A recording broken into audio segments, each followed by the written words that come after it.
Hello friends, कैसे हैं आप सब लोग। स्वागत है आपका अपने यूट्यूब चैनल इम्प्रूवमेंट क्लासेस में।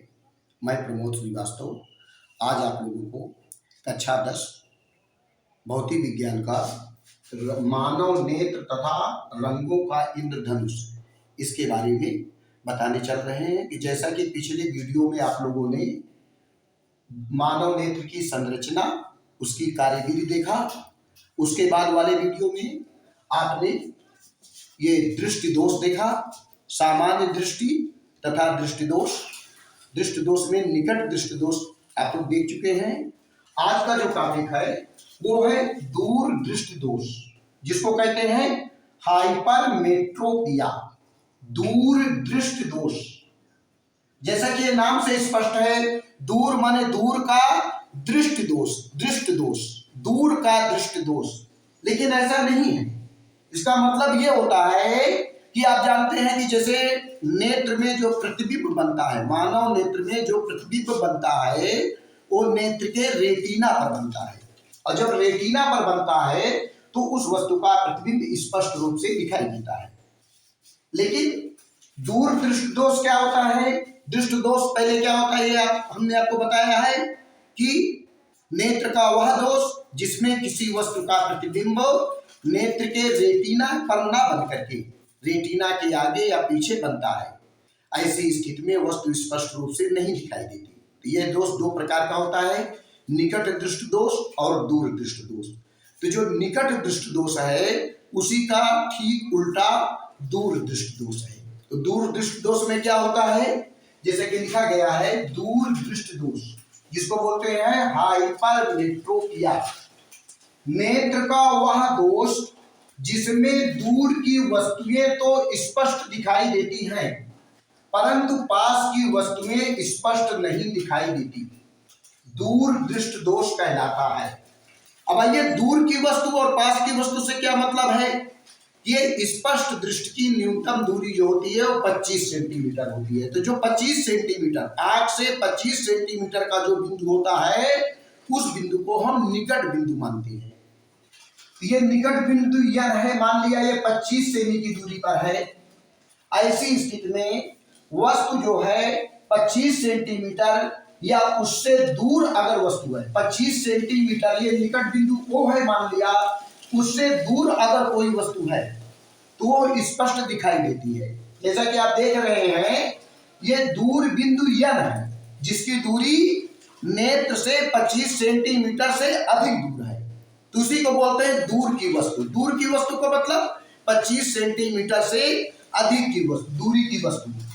तो ये नेत्र से 25 सेंटीमीटर से अधिक दूर कोई वस्तु है तो वह स्पष्ट दिखाई देती है, क्योंकि उससे चलने वाली जो प्रकाश की किरणें हैं ये प्रकाश की किरणें नेत्र के लेंस पर पड़ती हैं और नेत्र के लेंस से अपवर्तित होकर ये किरणें रेटिना पर मिल जाती हैं और वस्तु स्पष्ट रूप से दिखाई देती है। तो जो दूर की वस्तु है अर्थात जो निकट बिंदु 25 सेंटीमीटर है उससे दूर कोई वस्तु है तो उसका प्रतिबिंब रेटिना पर बन रहा है और वस्तु स्पष्ट रूप से दिखाई दे रही है। तो ये बताया गया है कि नेत्र का वह दोष जिसमें दूर की वस्तुएं तो स्पष्ट रूप से दिखाई देती हैं परंतु पास की वस्तुएं स्पष्ट रूप से नहीं दिखाई देती। अब निकट की वस्तु मान लिया ये है, निकट बिंदु यह है जो 25 सेंटीमीटर है या 25 सेंटीमीटर से और पास कोई वस्तु है तो उससे चलने वाली जो प्रकाश की दो किरणें हैं ये किरणें रेटिना पर ना बन करके रेटिना के पीछे सी बिंदु पर मिल रही हैं।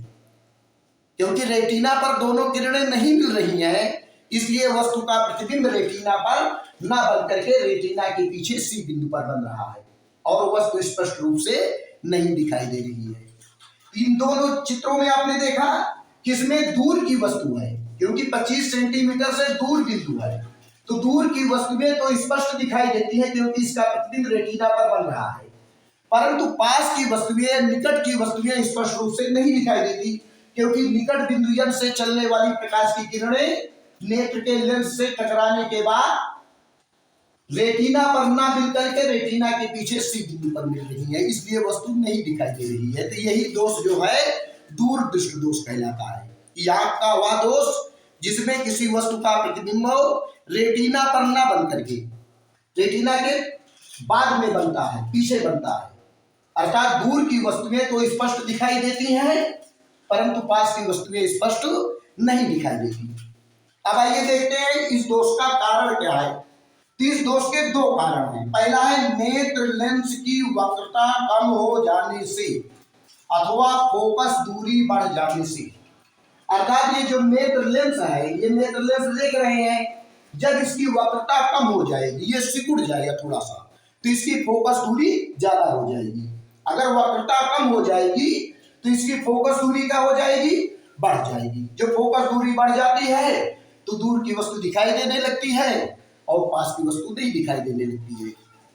दूसरा होता है नेत्र के गोलक का व्यास कम हो जाने से। जैसे नेत्र का गोलक ये है, अगर इसका व्यास कम हो जाएगा तो वैसी स्थिति में नेत्र लेंस ये है, रेटिना ये है, इसके बीच की दूरी कम हो जाएगी। ऐसी स्थिति में वस्तु का प्रतिबिंब जो है रेटिना पर नहीं बनेगा। तो ये इसके दो कारण हैं, नेत्र लेंस की वक्रता कम हो जाने से अथवा फोकस दूरी बढ़ जाने से। दूसरा होता है नेत्र के गोलक का व्यास कम हो जाने से। अब इसका निवारण कैसे करते हैं? इसके निवारण के लिए चश्मे में उत्तल लेंस का प्रयोग करते हैं। जैसे ये उत्तल लेंस है, ये आपका नेत्र लेंस है, ये रेटिना आर है, इसके पहले जो है उत्तल लेंस लगा देते हैं। जब उत्तल लेंस लगा देते हैं तो निकट बिंदु से जो चलने वाली प्रकाश की किरण है वो आंख के लेंस पर ना पड़ करके ये चश्मे के लेंस पर पड़ती है और चश्मे के लेंस से अपवर्तित होकर ये किरणें दूर बिंदु पर चली जाती हैं। अब जब दूर बिंदु से चली जाती है तो ये जो निकट बिंदु यल है ये दूर दिखाई देने लगता है, दूर दिखाई देने का आभास होने लगता है और दूर से चलने वाली प्रकाश की किरणें फिर जाकर के नेत्र के लेंस पर पड़ती है और फिर बाद में रेटिना में मिल जाती है और वस्तु स्पष्ट रूप से दिखाई देने लगती है।